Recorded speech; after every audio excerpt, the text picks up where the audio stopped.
Hello, my lovely. You want to know one of the ways you can make your jollof rice special? Oh, really good to have you here. My name is Saratu, and today we are just giving our jollof rice, or will I say, what, taking our jollof rice a step higher than the normal.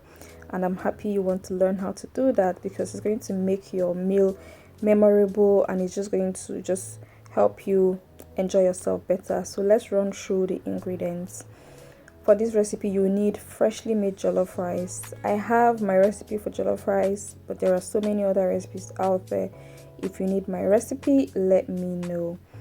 That is it. You need jollof rice. You also need fried rice ingredients. You need a mixture of bell peppers. You need a mixture of colored veggies.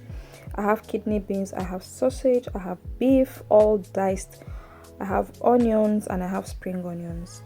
Now the first thing you do is you just need to melt your butter and then saute some onions as much as possible. Add a little herbs and seasoning there, and then you can just go ahead and keep frying it, not so much but under low heat, to get it caramelized. And then once it gets to that translucent level, you will know you've gotten what you want.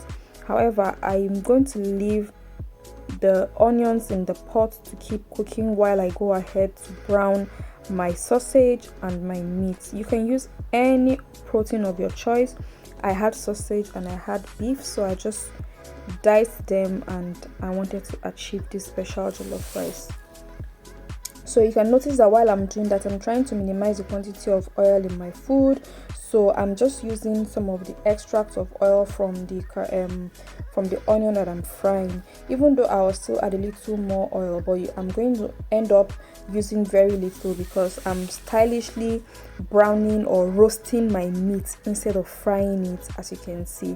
So now that I've gotten that brown color that I desire, I've gone ahead to add a little oil because I'm going to put all those veggies in it, and there's no way it would not burn if I do not add more oil.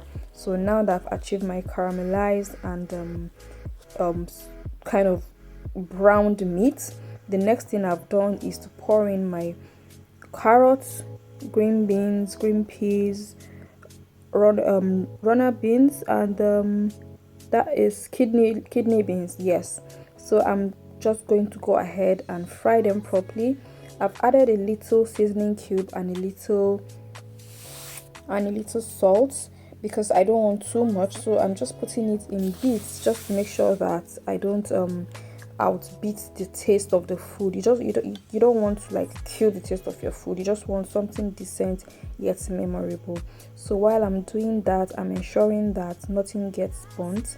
And so once everything gets properly fried, the next thing you're going to do is, you can see me, I'm frying, more like mixing and steaming, but you can call it frying because what I'm doing is I'm mixing this jollof rice and the fried rice sauce that I've made in the pot in bits, just to make sure that every part gets the flavor, the ingredients, the herbs, and all that.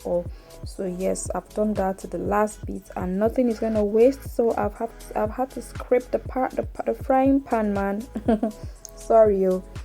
Yep. So yeah, get everything mixed together, and then the last thing I'm going to do for that fresh and crisp feeling is to add my spring onions, which you just saw me doing now. I've mixed it properly now, and we have our fried jollof rice.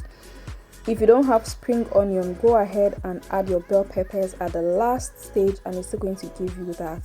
I ended up serving my jollof rice with some chicken wings. I have the recipe somewhere in my page, with some coleslaw and some fresh fruit juice. It was lovely. You need to just create time once in a while to just do these things and just enjoy yourself. Even if it takes days to achieve it, just do it, man. Anyways, thank you so much for watching, and if you've enjoyed this, please remember to subscribe, like this video, share with your friends, and just do all the good stuff. Till my next video, I'll see you. Thank you.